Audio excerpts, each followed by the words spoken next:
Hello नमस्कार। मजेदार podcast पर आपका स्वागत है। मैं हूं राहुल गौड़ और यहां मैं आपको साहित्य के रोचक और दिल को छू लेने वाले अंश पढ़कर सुनाता हूं। पिछले एपिसोड यानी एपिसोड 67 में मैंने आपको एक लंबे लेख का पहला भाग पढ़कर सुनाया था जिसका शीर्षक है जेन जी क्या पढ़ रही है। ये लेख समालोचन ब्लॉग पर प्रकाशित है और जानकारी से भरे इस सुंदर लेख को लिखा है पत्रकार त्रिभुवन ने। अगर आप इस एपिसोड पर सीधे आ गए हैं तो मैं आग्रह करूंगा कि एपिसोड 67 पर पहला भाग जरूर सुन लें और फिर ये एपिसोड 68 सुने। त्रिभुवन जी एक जाने माने पत्रकार, राजनीतिक विश्लेषक, कवि और वक्ता हैं। उन्हें धन्यवाद कि इस लेख को पॉडकास्ट पर इस्तेमाल करने की उन्होंने अनुमति दी। आइए लेख का अगला भाग सुनते हैं। जेन जी का दिमाग हाइपर लिंक्ड है। वह पढ़ते पढ़ते किसी नाम या विचार पर रुकता है और तुरंत विकिपीडिया, यूट्यूब या एआई की ओर चला जाता है। उसकी पढ़ाई रेखीय नहीं, नेटवर्क की तरह है। चैप्टर से वीडियो, वीडियो से मीम, मीम से कमेंट और फिर मूल स्रोत की ओर वापसी। यह बिखराव नहीं, मल्टी ट्रैक सोच है जहां ज्ञान एक सीधी सड़क नहीं, ऊपर नीचे की डबल लेन, ट्रिपल लेन, 4 लेन, 5 या 6 लेन वाला ऊपर नीचे और भीतर बाहर फैलता हुआ शहर है जिसमें हर लेन किसी दूसरी लेन से जुड़कर अर्थ की नई गति पैदा करती है। यह अमिट अनुभव के सौंदर्य को अलग तरह से जीती है। अब एक ही समय में उनके सामने कई स्क्रीन खुले रहते हैं। चैट चल रही होती है, कोई गाना बज रहा होता है, नोट्स बन रहे होते हैं और बीच बीच में कोई रील भी उभर आती है। इसका अर्थ यह नहीं कि वे गहराई से पढ़ नहीं सकते। इसका अर्थ यह है कि गहरी पढ़ाई उनके लिए एक सचेत चुनाव है, एक मोड स्विच। वे जानकारी को केवल तथ्यों की तरह नहीं, इस कसौटी पर ग्रहण करते हैं कि यह मुझे छूता है या नहीं। कोई किताब तथ्यात्मक हो लेकिन उसकी आवाज ठंडी हो तो उंगली स्वाइप कर देती है। लेकिन कोई किताब पूरी तरह परफेक्ट ना भी हो, फिर भी अगर वह ईमानदार और असुरक्षित है तो वही किताब देर रात तक अंडरलाइन होती रहती है। इसलिए सवाल यह नहीं है कि जेन जी पढ़ती है या नहीं। असली सवाल यह है कि हम उनकी डिफॉल्ट सेटिंग को समझकर उनसे संवाद कैसे करें।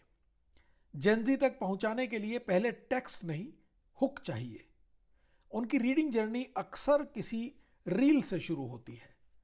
किसी ने एक धमाकेदार पंक्ति पढ़ी, नीचे लिखा था फ्रॉम फला किताब, और वहीं से जिज्ञासा ने जन्म लिया। फिर Google search, online order, free PDF की तलाश या ऑडियो बुक का छोटा सा सैंपल। किताब तक पहुंचने के रास्ते कई हो जाते हैं। और अब किताब सिर्फ किताब नहीं रही, वह एक पूरा कंटेंट यूनिवर्स है। प्रिंट और ई बुक तो बुनियादी ढांचा है ही, साथ में ऑडियो बुक। क्योंकि जेन जी सफर, वर्कआउट और देर रात की बेचैनी में सुनना पसंद करती है। लेखक और किसी होस्ट के बीच पॉडकास्ट सुने जा रहे हैं जिससे किताब की थीम्स खुलती हैं और कई पाठक पहले सुनते हैं फिर पढ़ने तक पहुंचते हैं। किताब आने से पहले उसके 2-3 चैप्टर साप्ताहिक ऑनलाइन सीरीज की तरह ड्रॉप किए जाते हैं और कई बार यह कहानी दृश्यात्मक भी रहती है। तो और short comic panels, character art या वेबटून अडेप्टेशन सोशल मीडिया पर लगातार अपनी जगह बनाते रहते हैं। यानी पुरानी पीढ़ी की तरह अब जेन जी तक किताब की राह एक नहीं रही। वह कई रास्तों, कई फॉर्मेट्स और कई अनुभवों से होकर गुजरती है और यही बहुमार्गी यात्रा आज के पाठक की असली भाषा बन चुकी है। ऐसे उदाहरण भी मिलते हैं कि एक बच्चा जिसकी सुबह अखबार नहीं, फोन से शुरू होती है और फिर रात को वह 400 पेज की फैंटेसी बुक बिंज करके सो जाता है। हम जब आज का युवा कहते हैं तो अक्सर सबको एक थैले में डाल देते हैं, पर यहां जिस पीढ़ी की बात है वह जेन जी है। मोटे तौर पर 1997 के बाद और 2012 तक जन्मी पीढ़ी। यह बहुत तेजी से बदलती पीढ़ी है। यह वही पीढ़ी है जो फेसबुक से मुंह मोड़ चुकी है और उसका रोजमर्रा का सार्वजनिक जीवन अब इंस्टाग्राम, स्नैपचैट, कभी कभी यूट्यूब शॉर्ट्स या निजी जिंदगी व्हाट्सएप या डीएम में चलती है। यानी जिस लाइब्रेरी की हम बात कर रहे हैं उसके रैक्स पर कागजी किताबें नहीं, स्क्रीन, नोटिफिकेशन और एल्गोरिथमिक फीड करीने से रखे हैं। जयपुर शहर के एक पुराने पुस्तकालय में एक दोपहर मैंने देखा कि कुछ लड़के लड़कियां किताबों को सूंघ रहे हैं। पुस्तकालय प्रभारी मित्र ने कहा, अभी इनको देखना क्या बातें करते हैं। तभी उन विरल क्षणों में ठिठकते इठलाते ठहाका के बीच तेज आवाज में एक विलक्षण व्याख्या सुनाई दी। पुरानी किताब के कागज की खुशबू और स्क्रीन की झपक अगर साथ आ जाए। यह पीढ़ी दरअसल भागते दौड़ते उजास को आत्मसात करने और नाजुक लम्हों की खुशियों को आकंठ जी लेने वाली कोमल कलंदर पीढ़ी है। जेन जी की छवि या इमेज को लेकर भी कुछ मामले हैं, जैसे ये परवाह नहीं करते या बस खुद की ज्यादा करते हैं। समाज या बाजार ने जेन जी की जो तस्वीर बनाई है वह कुछ ऐसी है। ये लोग किसी की परवाह नहीं करते, बस एस्थेटिक, सेल्फी और स्वाइप पे जीते हैं। लेकिन अगर थोड़ा ईमानदारी से देखें तो तस्वीर उल्टी है। वे समाज की कम, खुद को जो भा जाए उसकी परवाह ज्यादा करते हैं। यह पीढ़ी पेड़ों, पक्षियों, गानों, किताबों, मूवीज, ओटीटी आदि में पगी है। और अगर इसे एक नए संधि तट से देखें तो यह तड़ित कौंद गति से जीवन जीती है। इसमें वह ठहराव और धीरज नहीं है जो अक्सर पुरानी पीढ़ियों को कुछ चीजों से बांधे रखता था। यह नए आवेग में जीती बहती पीढ़ी है। इसके सरोकार भी नए हैं, जैसे mental health, body image, identity, gender, success, burnout. इसी वजह से वे बहुत मुखर हैं और अपनी ओपिनियन पर डटे रहते हैं, चाहे आपको वो पसंद आए या नहीं। मिलेनियल्स कई चीजों को चुपचाप झेल जाने वाली पीढ़ी थे। जेन जी कई बार खुद केंद्रित हैं और म्यूट नहीं है। यही आभ्यंतरिकता कि मैं कैसा महसूस कर रहा हूं उनके पढ़ने के तौर तरीकों और रुचियों को भी प्रभावित करती है। वे ऐसी किताबें ढूंढते हैं जो या तो उन्हें खुद समझाएं या उन्हें खुद से डिस्ट्रैक्शन दें। पुरानी पीढ़ी समीक्षा के आधार पर पुस्तकें पढ़ती थी, लेकिन यह पीढ़ी रिव्यू नहीं, रील, रिसर्च और रिकमेंडेशन पर फिदा है। किसने पढ़कर रिकमेंड किया? आज के युवा के लिए किताब चुनने का पहला क्राइटेरिया यह नहीं है कि संडे सप्लीमेंट में किस बड़े क्रिटिक ने ये क्या लिखा। यह है कि किस दोस्त, किस टीचर या किस बेहतरीन व्यक्ति ने कहा यह जरूर पढ़ो। कौन से दोस्त ने कौन सी पुस्तक सजेस्ट की और कौन सी पुस्तक के पन्नों ने मुंहासक्त कर लिया। इसीलिए दिखता है कि इस बुकस्टाग्रामर या बुक टॉकर ने 30 से 60 सेकंड की रील बनाकर रोते या मुस्कुराते हुए कहा, दिस डिस्ट्रॉयड मी। या किसी ने इंस्टा पर लिखा, ब्रो दिस डिस्ट्रॉयड मी। या किसी इन्फ्लुएंसर की ईयरली रीडिंग लिस्ट में वह किताब बार बार दिखी। यानी अब व्यू या रिव्यू के हिसाब से नहीं, रिकमेंडेशन के हिसाब से पढ़ते हैं। रिव्यू किसी एक विशेषज्ञ की आवाज है, लेकिन रील, रिसर्च और रिकमेंडेशन अपने ट्राइब की आवाज है। और जेन जी ट्राइब कॉन्शियस है। जैसे मैंने अभी बहुत से जेन जी युवाओं से उनकी रीडिंग लिस्ट ली, लेकिन एक कुशाग्र युवा पत्रकार की रीडिंग लिस्ट में डेबोरा लेवी, डोना टार्ट, हान कांग, सूजन सोटैंग, आनी एर्नो और साथ में निर्मल वर्मा, राहुल सांकृत्यायन, धर्मवीर भारती, विनोद कुमार शुक्ल आदि की पुस्तकें आई। यह दरअसल एक रेयर रीडर जेन जी का नमूना है जो world literature, theory, Hindi, Urdu, memoir सबको साथ लेकर चल रही है।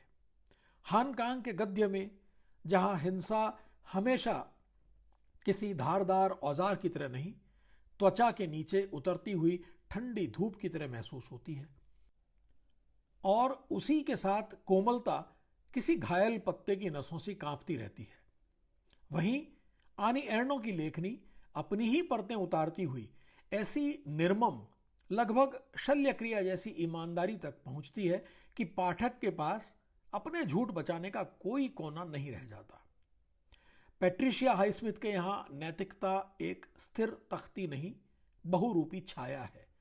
उसके किरदार हमें आकर्षित करते हुए धीरे धीरे यह सिखा देते हैं कि गलत अक्सर साफ नहीं होता और सही हमेशा निर्दोष नहीं। और क्लैरिस लिस्पेक्टर का मिस्टिकल इंटीरियर मोनोलॉग, जो आत्मा के भीतर जलती बुझती फिर जल उठती लौ की तरह भाषा को भीतर से रोशन करता है, जेन जी के भीतर किसी अधूरे प्रश्न की तरह धड़कता है, उनकी बेचैनी को नाम देता है और उन्हें अपने ही भीतर उतर कर देखने की वह तड़प जगाता है जिसे वे स्क्रीन पर नहीं, सिर्फ किताब के सन्नाटे में पकड़ पाते हैं। नॉन फिक्शन आज दो ध्रुवों के बीच झूल रहा है और दोनों का उन्माद, आवेग और तनाव एक ही मनोस्थिति से जन्मता है। एक तरफ जीवनियां और संस्मरण है, सेलिब्रिटीज, कलाकार, विचारक, सर्वाइवर जैसे ब्रिटनी स्पीयर्स से पैटी स्मिथ तक, मीना कुमारी की टूटन से हांगकांग के मानवीय कृत्यों तक। ये किताबें दूसरों की जिंदगी पढ़कर अपनी जिंदगी समझने की कोशिश है, जैसे किसी और के अनुभव में अपना प्रतिबिंब खोज लेना ताकि बिखराव को कोई आकार मिल सके। दूसरी तरफ सेल्फ हेल्प, प्रोडक्टिविटी और आध्यात्म, जहां आदतें परमाणुओं में टूटती हैं, भौतिकी 7 पाठों में सिमट जाती है, जीवन 10 नियमों में और उदासी 4 अध्यायों में बांध दी जाती है। यहां भाषा तेज है, वाक्य छोटे हैं और वादा साफ, जल्दी समझो, तुरंत लागू करो, असर देखो। इसीलिए कार्लो रोवेली की 7 ब्रीफ लेसन्स ऑन फिजिक्स और किसी भारतीय फिल्मी कलाकार की जीवनी दोनों एक ही मानसिक शेल्फ पर रखी जा रही है। पाठक दरअसल विषय नहीं चुन रहा, वह स्पष्टता चुन रहा है। उसे वह किताब चाहिए जो देर न करे, धुंध न रचे और मन में सीधी उतर जाए। पर इस साफगोई की कीमत भी है। आनंद के लिए पढ़ना यूं ही बिना उद्देश्य, बिना लक्ष्य धीरे धीरे सिकुड़ रहा है। पढ़ना अब अक्सर किसी काम में फिट किया जाता है, परीक्षा, करियर, आत्मसुधार, पहचान या उपचार। खालिस विस्मय, आलस्य में भटकना, पन्नों के बीच बेकार घूम आना, ये सब अब विलासिता बनते जा रहे हैं। जैसे कहानी से पहले उसका औचित्य मांगा जा रहा हो और किताब से पहले उसका उपयोग। और इन्हीं किताबों में बहती हुई ये पीढ़ी जयपुर लिटरेचर फेस्टिवल जैसे साहित्य और पुस्तकों के उत्सवों में उल्लास भरती है। और पूर्व राष्ट्रपति एपीजे अब्दुल कलाम आते हैं तो जेन जी एक ही परिसर में 30,000 से अधिक की तादाद में आ जुटती है। जयपुर जैसे परंपरावादी और रूढ़िग्रस्त शहर में, जहां बेचैन आधुनिक सौंदर्यबोध सदैव ही कभी परंपरा के झीने पर्दे में रहता है तो कभी रिवाजों की किसी पारदर्शी ओढ़नी में, आधुनिकता का अलौकिक आवेग भी चेहरों को ढककर ही निकलता है। लेकिन यह सब किसी अचानक फैशन का नहीं, एक धीरे धीरे घटते हुए लगभग अनचिन्हे आंतरिक बदलाव का परिणाम है। हमारे स्कूलों और कॉलेजों की कक्षाओं में अब अक्सर लड़कों से अधिक संख्या में लड़कियां बैठी हैं और यह केवल संख्या का अंतर नहीं, संवेदना की दिशा का भी संकेत है। वे अपने भीतर के अनुभव को शब्द देने, उसे समझने और उसकी नमी को बचाए रखने की जिद के साथ साहित्य के पास आती हैं, जैसे कहानी उनके लिए मनोरंजन नहीं, अपने जीवन का नक्शा हो। जैसे कविता किसी सजावट का नाम नहीं, एक ऐसा छुपा हुआ दरवाजा हो जिससे भीतर का कमरा खुलता है। इसलिए यह जो नई तड़प और नई संवेदनशीलता दिखाई देती है, उसके पीछे किसी बाहरी ट्रेंड से ज्यादा वही स्त्री उपस्थिति है जो संस्थानों के भीतर धीरे धीरे बढ़ते हुए भाषा और साहित्य को फिर से जीवित, जरूरी और निजी बना रही है। जेन जी के रीडिंग रूम में जेंडर कोई दीवार नहीं, एक धुंधली रेखा है जिसे पार करना सहज लगता है। यह धुंधलापन केवल किताबों तक सीमित नहीं, संगीत, फैशन, विजुअल कल्चर, हर जगह एक ही सौंदर्य उभर रहा है जहां पहचान तय नहीं, तरल रूप से बहती हुई है। के पॉप के मंचों पर यह बहाव पहले संगीत बनकर उतरा। ऐसी धुनें, ऐसे चेहरे, ऐसे हाव भाव और वस्त्र कि लड़का या लड़की पूछना बेसुरा लगने लगे। लोकप्रियता ने यहां जेंडर को नहीं, अनुभूति को आगे रखा। बीट्स ने शरीर से ज्यादा मन को छुआ और पहचान की पुरानी तख्तियां अपने आप ढीली, शिथिल और निष्प्राण पड़ गई। वही लय पढ़ने में उतर आई जहां कहानी जेंडर नहीं पूछती, बस सुनती है और पाठक, श्रोता, दर्शक बिना बायस के उस संगीत में बह जाता है। जेन जी उन पात्रों की ओर खिंचती है जो तयशुदा जेंडर खांचों में फिट नहीं बैठते, जिनकी चाह, देह भाषा और पहचान स्थिर नहीं, प्रयोगशील है। यह समय मर्दानापन या स्त्रैण इनकी प्रतियोगिता का नहीं है।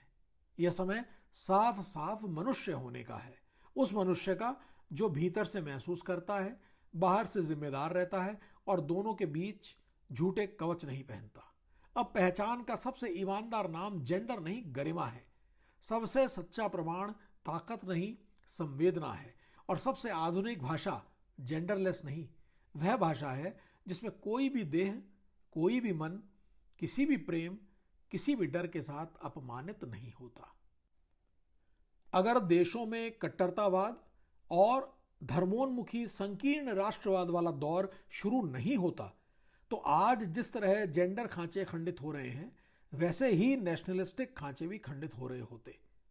पर्यावरण पर COP सम्मेलन, देशों की वह वार्षिक वैश्विक बैठक मुझे अच्छी तरह याद है, जहां जलवायु परिवर्तन से निपटने के लिए उत्सर्जन घटाने, वित्त और साझा जिम्मेदारियों पर समझौते किए जा रहे थे, तो कतर की राजधानी दोहा में भारतीय और पाकिस्तानी लड़के लड़कियां यह कहने पर भड़क उठे थे कि उनसे उनकी राष्ट्रीयता क्यों पूछी जा रही है। यह तो अपमानजनक बात है। उस समय उन युवाओं के लिए जलवायु परिवर्तन, ग्रीन हाउस गैस उत्सर्जन, वैश्विक तापमान, जलवायु, वित्त और पर्यावरणीय न्याय से जुड़े नियम, लक्ष्य और समझौते सबसे अहम सरोकार थे, जो आज साफ दिखाई दे रहे हैं। आज जब दुनिया जल रही है और जलवायु, युद्ध, नफरत, अकेलापन, मानसिक थकान की चिंताएं सता रही हैं, तब हमें पुरुष और स्त्री की पुरानी परिभाषाओं में नहीं, मनुष्य की साझा जिम्मेदारी में उतरना होता है। जेंडरलेस का अर्थ यह नहीं कि हम फर्क मिटा दें, अर्थ यह है कि हम फर्क को हक बना दें और किसी को भी किसी भी रूप में कमतर न ठहराएं। आज विश्व साहित्य में इन सरोकारों पर टिकी चिंताएं अहम है।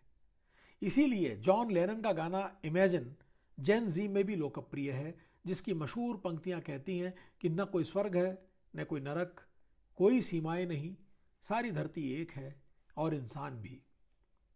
यह गीत धर्म, राष्ट्र और युद्ध से परे एक साझा मानवीय दुनिया की कल्पना करता है और इसीलिए यह आज भी शांति और जेंडर आइडेंटिटी से परे सोच का वैश्विक एंथम माना जाता है। यह समय वह है जहां मर्दानगी का शोर नहीं, मानवता की स्पष्ट आवाज चाहिए, कम शब्दों में, गहरे अर्थों में और बिना किसी डर के। इसी खुलेपन के बीच रोमांटिक फैंटेसी की चमकदार दुनिया भी है। ड्रैगन, जादू, निषिद्ध प्रेम और टूटन से उबरने की लंबी यात्राएं। ये कहानियां सिर्फ कल्पना नहीं बेचती, वे एक ऐसा स्पेस रचती हैं जहां घावों को भाषा मिलती है और उपचार कथा के भीतर घटित होता है। नई पीढ़ी के लिए ये मनोरंजन और अर्थ का संगम है, जहां राजनीति, इतिहास और कल्पना अलग अलग नहीं रहते, एक दूसरे में घुलकर नई दुनिया रचते हैं। दिलचस्प यह है कि इसी रीडिंग रूम में पुराना और नया आमने सामने नहीं, कंधे से कंधा मिलाकर खड़े हैं। जेन जी सिर्फ ताजा शीर्षक नहीं पढ़ती, वे पुराने ग्रंथों को भी नए चश्मे से देखती है। कोई क्लासिक प्रेम कथा अचानक त्रासद रोमांस की तरह लौट आती है, कोई यात्रा वृतांत साहस और स्मृति की कहानी बन जाता है, कोई अवसाद भरा उपन्यास आज की मानसिक सेहत की भाषा बोलने लगता है।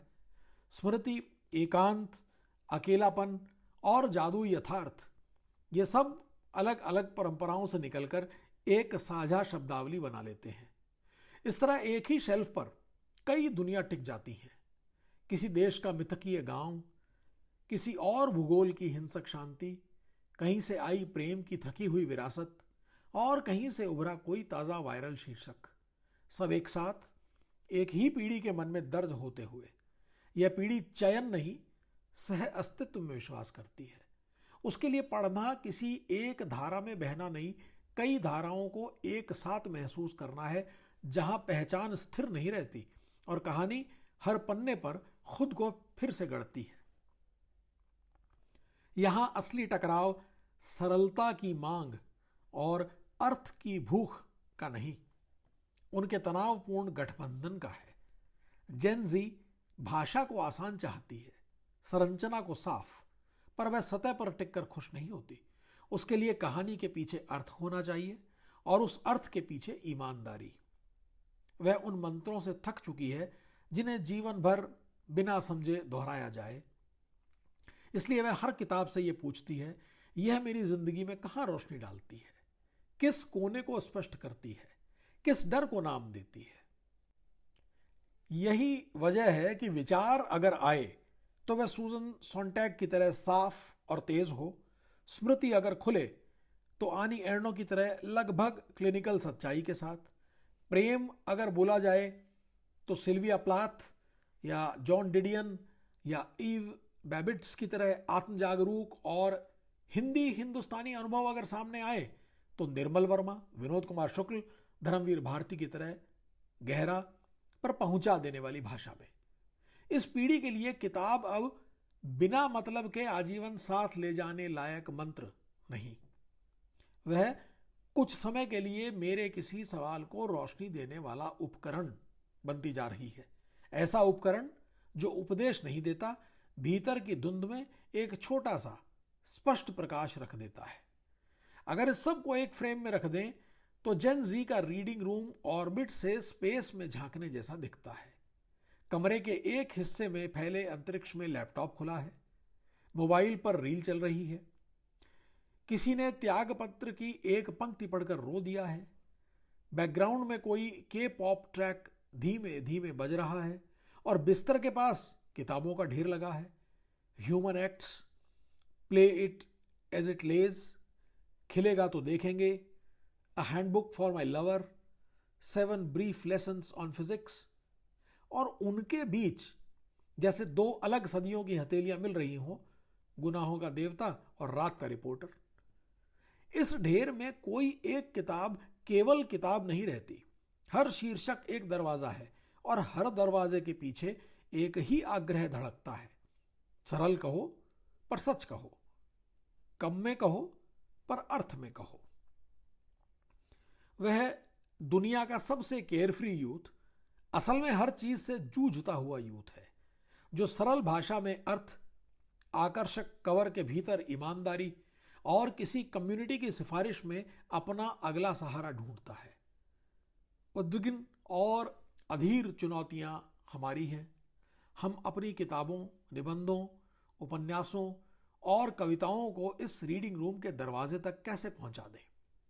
अगर हम वहां तक पहुंच गए तो बाकी काम वह खुद कर लेगा, हाईलाइट, अंडरलाइन, शेयर, रिकमेंड, और उसी दिन से किताब सचमुच जिंदा होने लगेगी, क्योंकि वह किताब अब कागज पर नहीं, किसी मन में चल रही होगी। इस रीडिंग रूम की शेल्फ पर विरोध की आवाजें हैं, रोमिला थापर की वॉइसेस ऑफ डिसेंट, कोबार्ड गांधी की फ्रैक्चर्ड फ्रीडम, जोशी जोसेफ की द साइलेंट कूप, और सत्ता, समाज, विवेक के बीच चलती बहसों में अरुंधति रॉय की किताबें, वॉकिंग विद द कॉमरेड, कटघरे में लोकतंत्र, एक था डॉक्टर, एक था संत, अंबेडकर गांधी संवाद, आदित्य मुखर्जी की नेहरूज इंडिया है, संस्कृति के 4 अध्याय हैं, विनय सीतापति की जुगलबंदी, बीजेपी बिफोर मोदी है, संतोष सिंह की रूल्ड और misruled, story and destiny of Bihar है। अहिंसा और विवेक की परंपरा में नंद किशोर आचार्य की अहिंसा की संस्कृति, अनुपम मिश्र की विचार का कपड़ा और आज भी खरे हैं तालाब, पेरियार की सच्ची रामायण और धर्म और विश्वदृष्टि, पुष्यमित्र का जब नील का दाग मिटा, चंपारण 1917, राम मनोहर लोहिया का हिंदू बनाम हिंदू, गांधी के प्रार्थना प्रवचन और मुरियल लेस्टर की गांधी की मेजबानी, सब एक साथ हैं। और इसी कतार में आनंद तेल तुंबड़े की जनवादी समाज और जाति का उन्मूलन, ओम प्रकाश वाल्मीकि की जूठन, राही मासूम रजा की टोपी शुक्ला भी।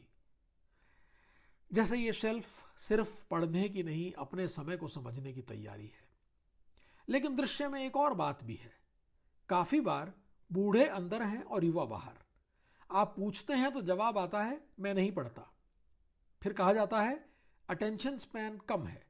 हो सकता है, पर यह भी हो सकता है कि भीतर की जगहें ऐसी बन गई हैं जहां युवा की सांस अटकती है, जहां किताब से पहले अनुशासन मांगा जाता है और अर्थ से पहले अनुमति। युवा बाहर इसलिए नहीं कि वह पढ़ना छोड़ चुका है, वह बाहर इसलिए है कि उसने पढ़ने के रास्ते बदल दिए हैं। वह दरवाजा ढूंढ रहा है और अक्सर उस दरवाजे पर कोई बुजुर्ग सा ताला लटका मिलता है, भाषा का, ढांचे का, दम्भ का, या हम बताते हैं वाली आवाज का।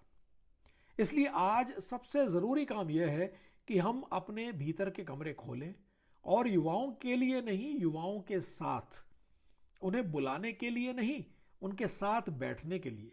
क्योंकि जिस दिन यह दूरी घटेगी उसी दिन मैं नहीं पढ़ता का वाक्य भी बदलने लगेगा कि मैं पढ़ता हूं, बस वहां नहीं यहां। और तब अटेंशन स्पैन का सवाल नहीं रहेगा। सवाल सिर्फ यह रह जाएगा कि आपकी किताब उसके किसी सवाल तक पहुंचती है या नहीं।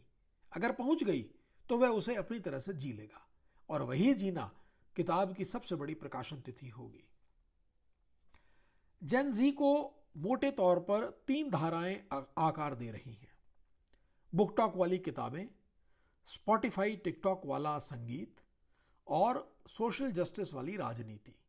और तीनों अलग अलग द्वीप नहीं, एक ही मन महाद्वीप की 3 तट रेखाएं हैं। उनकी किताबों की दुनिया में आज कॉलिन हूवर की इट एंड्स विद अस और वेरिटी जैसे शीर्षक एक तरफ हैं, और दूसरी तरफ सारा जे मास की a court of thorns and roses ACOTAR जैसी सीरीज, जहां फैंटेसी के भीतर रोमांस का ताप है और रोमांस के भीतर घावों का इतिहास। इसी लहर में रेबेका योरोस की 4th विंग उड़ती है, ड्रैगन राइडर अकादमी की चमक के साथ, और टेलर जेनकिंस रीड की द 7 हस्बैंड्स ऑफ एवेलिन ह्यूगो, जहां पहचान, ग्लैमर और निजी सच एक साथ झिलमिलाते हैं। यह पढ़ना सिर्फ भागना नहीं, यह एस्केपिज्म और थेरेपी का मिश्रण है। ऐसी दुनिया चुन लेना जहां चुना हुआ होना किसी को हकीकत से काटता नहीं, जीने की ताकत देता है। इसी के साथ उनकी दूसरी शेल्फ भी है, जेम्स क्लियर की एटॉमिक हैबिट्स जैसी किताबें, जो जीवन को माइक्रो आदतों में बांधकर संभालने का ढांचा देती हैं, और मैट हेग की द मिडनाइट लाइब्रेरी, जो पछतावे, अवसाद और वैकल्पिक जिंदगियों के बीच एक दरवाजा खोलती है। भारत के मेलों और स्टॉल्स पर यह दृश्य अब सामान्य है कि काफका, एनीमे मांगा और रोमांटेसी एक ही टेबल पर हैं, जैसे गंभीर साहित्य और पॉप फैंटेसी एक दूसरे को रद्द नहीं कर रहे, एक ही पाठक के भीतर सह अस्तित्व में है। यहां तक कि डेटिंग बायो में बुक स्टोर और बुक बॉयफ्रेंड का जिक्र भी तेजी से बढ़ता है। प्रेम की कल्पनाएं सचमुच उपन्यासों से आयात होने लगती हैं। उनके कानों में जो संगीत बजता है वह भी इसी मनोस्थिति का विस्तार है। पॉप और हिप हॉप की तेज धड़कन, और भीतर कहीं एक लगातार चलती बेचैनी। सेब्रीना कारपेंटर का एस्प्रेसो जैसे हल्के मीम योग्य हुक्स, बेंसन बून का ब्यूटीफुल थिंग्स, बिली आइलिश का बर्ड्स ऑफ ए फेदर जो उदासी को भी शिल्प में ढाल देता है, टेडी स्विम्स का लूज कंट्रोल, फ्लॉय मेनर और क्रिस एमजे का गाटा ओनली, और 2025 की वैश्विक धुनों में लेडी गागा और ब्रूनो मार्स का डाई विद अ स्माइल। ये सब मिलकर उनकी प्लेलिस्ट का मूड मैप बनाते हैं। रिकार्डो की भाषा में द वीकेंड की ब्लाइंडिंग लाइट्स अब भी एक स्थायी साइन बोर्ड की तरह खड़ी है, और Taylor Swift, Billie Eilish, Olivia Rodrigo, Sabrina Carpenter, Bad Bunny, Drake, SZA, BTS, Kendrick Lamar, ये नाम किसी चार्ट के नहीं, एक पीढ़ी के भाव व्याकरण के हैं। टिकटॉक का एल्गोरिथम इस व्याकरण में एक और चमत्कार जोड़ देता है, जैसे 1962 की कॉनी फ्रांसिस का प्रिटी लिटिल बेबी अचानक 2025 में फिर से दुनिया की धड़कन बन जाए। यानी जेन ज़ी नया ही नहीं उठाती, वे एल्गोरिदम से मिला पुराना भी पूरे वर्तमान में बदल देती है। जेन ज़ी कॉलिन हूवर से एकोटार और फोर्थ विंग तक प्रेम और फैंटेसी की कहानियां पढ़ती है, जो एस्केपिज्म भी है और सेल्फ थेरेपी भी।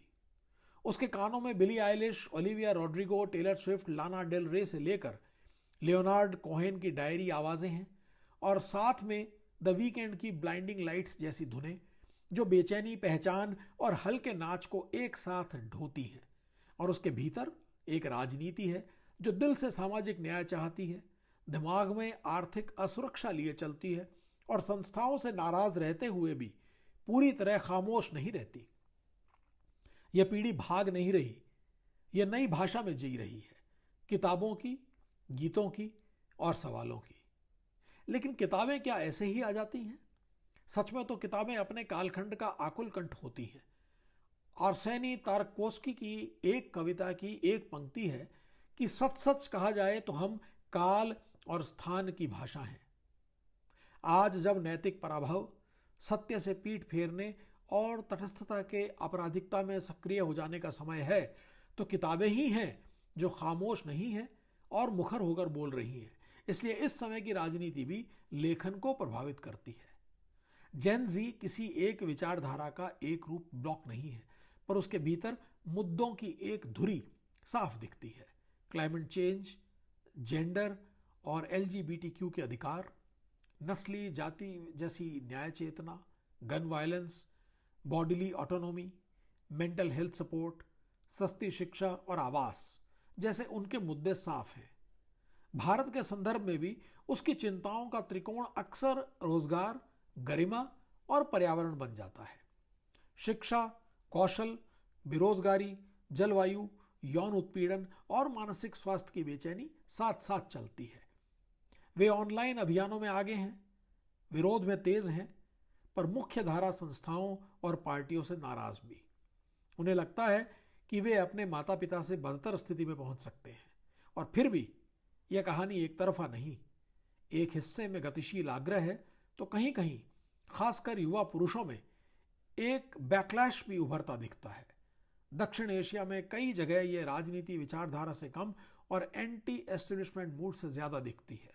भ्रष्टाचार, भाई भतीजावाद, नौकरियां और सम्मान के प्रश्नों के इर्द गिर्द। ये इस लेख का दूसरा भाग मैं यहां खत्म करता हूं।